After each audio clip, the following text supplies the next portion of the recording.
अस्सलाम वालेकुम dear students. Biology का जो हमारा नया चैप्टर है जो हम उठाने जा रहे हैं that is the diversity in living organisms. Diversity in living organisms, ये बायोलॉजी का आपका तीसरा चैप्टर है। टाइटल है चैप्टर का diversity in living organisms. Diversity, by diversity we mean variety. We have millions of species of living organisms on the earth, in the universe. We have millions of species of plants, millions of species of animals, and even millions of species of microorganisms. And the interesting fact is that every living organism is unique in itself. Every living organism, every living organism is unique. Means no two individuals in this universe are alike. If you take the example of human beings, you will find that no two individuals are exactly alike. In case of other organisms, no two individuals are exactly alike. Means every individual, every living organism has some unique kind of features, has some unique appearance, has some unique structure. This uniqueness of an individual, it is the basis of diversity. The diversity in living organisms is because of this uniqueness, that every organism in this universe has a unique character. This forms the basis of diversity. तो ये जो uniqueness एक organism की है, uniqueness, it forms the basis of diversity. यही बनाता है diversity की जो बेसिक जो है डाइवर्सिटी इसी से वजूद में आती है, because every organism is unique in itself. And this degree of diversity, जो डाइवर्सिटी की जो डिग्री है, कितनी डाइवर्सिटी लिविंग ऑर्गेनिजम्स में है, लिविंग वर्ल्ड में है, इसका कोई अंत नहीं है, इसका कोई अंत नहीं है, ये चलती जा रही है. Means this degree of diversity is endless. ये ना रुकने वाला काम है ये डाइवर्सिटी का.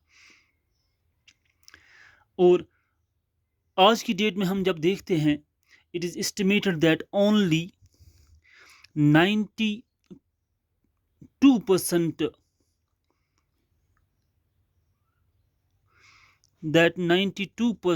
of the biota of the living world is unexplored.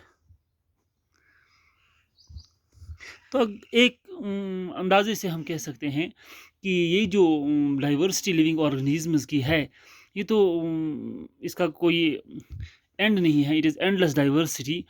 और यहाँ पे हम देखते हैं दैट लिविंग ऑर्गेनिज्म की जो जितनी भी वैरायटी है, वो जो हमारे पास जो जो डाटा हमारे पास है, वो तो बिल्कुल कम है, क्योंकि एक्सप्लोर ज़्यादा नहीं हुआ है. एक अंदाज़ा, एक साइंटिफिक सर्वे के लिहाज से हम यहाँ देखते हैं that 92% of the biota of the living world is still unexplored. जो जितने भी हमारे पास millions of species of plants, animals और लिविंग ऑर्गेनिजम्स की है, it counts only for 8 to 10%. तो 90% अभी भी साइंटिस्ट्स को लग रहा है जो हमने एक्सप्लोर नहीं किया है लिविंग वर्ल्ड में, जो हम नहीं जानते हैं. जो डाइवर्सिटी ये लिविंग ऑर्गेनिजम्स में है, अब बायोलॉजी में एक ये अलग सा एक चैप्टर सा बन गया है, एक अलग सी वो एक ब्रांच सा बन गया है जो लिविंग ऑर्गेनिज्म की डाइवर्सिटी है. इसलिए इस पे बहुत ज़्यादा काम हुआ है, साइंटिस्ट ने बहुत ज़्यादा काम किया है इस चीज़ पे. The diversity in living world, diversity in living world, इसको नाम दिया गया है, it is called as biodiversity. Biodiversity, इसी का नाम दिया है बायोडाइवर्सिटी. और इसका दूसरा नाम भी है बायोलॉजिकल डाइवर्सिटी, आप इसको कहते हैं बायोडाइवर्सिटी और बायोलॉजिकल डाइवर्सिटी. एक साइंटिस्ट था जिसका नाम था डब्ल्यू जी रोजन, जिसने पहले कंसेप्ट दिया 1986 में इसका बायोडाइवर्सिटी का. Means this term biodiversity it was coined by W G Rosen in 1986. चूँकि हम ऑनलाइन क्लासेस आपके ले रहे हैं तो थोड़ा यहाँ हम ज़्यादा मेन पॉइंट्स पे आपको स्ट्रेस दे रहे हैं, ज़्यादा डिटेल्स में यहाँ नहीं पढ़ा पाएँगे आपको। हम सीधे जाते हैं कुछ जो फंडामेंटल यहाँ ये कुछ फंडामेंटल जो टॉपिक्स आपके हैं, ये तो यहाँ तो थोड़ा आइडिया दिया डाइवर्सिटी इन लिविंग ऑर्गेनिज़म्स के बारे में। एक और चीज़ जिसको आप कहते हैं, जिसको हमने यहाँ पढ़ना है, that is called as the classification. Classification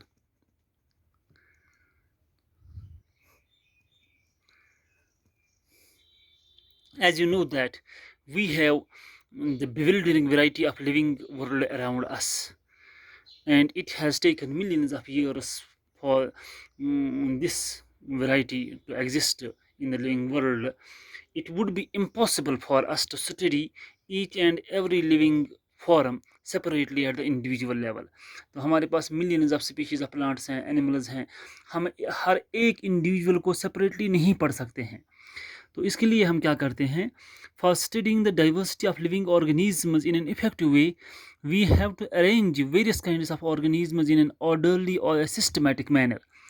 तो हम अरेंज करते हैं लिविंग ऑर्गेनिजम्स को एक सिस्टमैटिक मैनर में, ताकि हमें इनकी स्टडी आसानी हो जाए। Grouping of organisms on the basis of similarities and differences. So we group organisms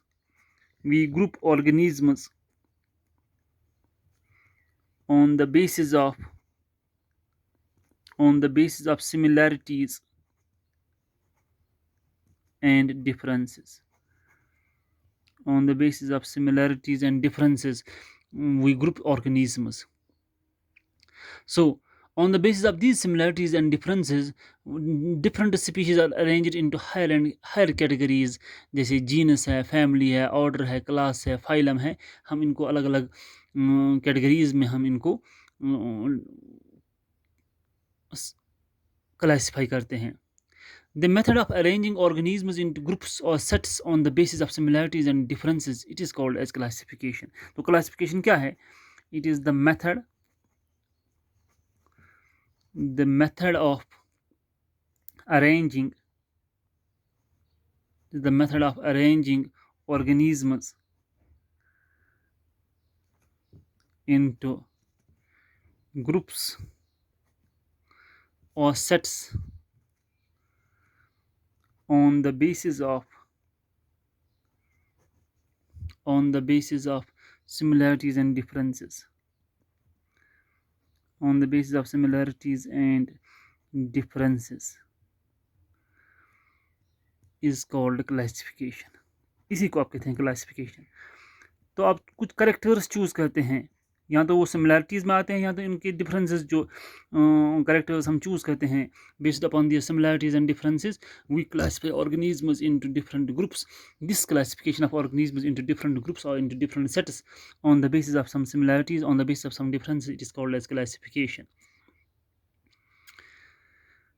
So to understand the living world, there is no need to study each and every living organism.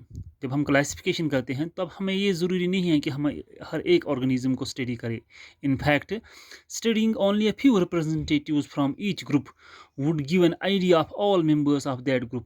अगर हम एक या few members को किसी group में पढ़ेंगे तो हमें पूरे जो ग्रुप की जितनी भी ऑर्गेनिज़म, जितनी भी बाकी जो इसके रिप्रेजेंटेटिव्स हैं, उनको हम जान लेंगे।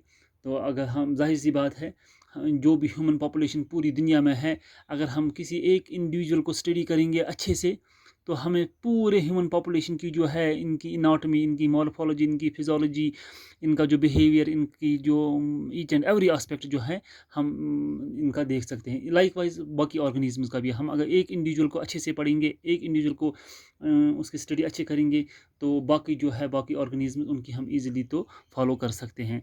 This is the advantage of classification, and this classification, it has emerged as a full-fledged branch in the biology. And this science of classification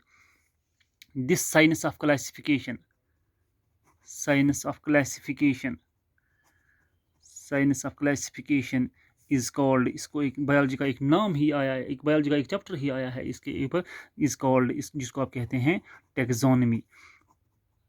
taxonomy, और इसका दूसरा नाम है सिस्टमैटिक्स, याद रखना, systematics.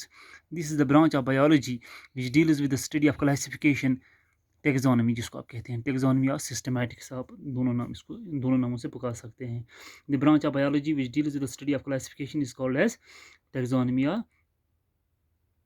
systematics. So this was just an idea about the diversity in living organisms and their classification. Thank you all for today.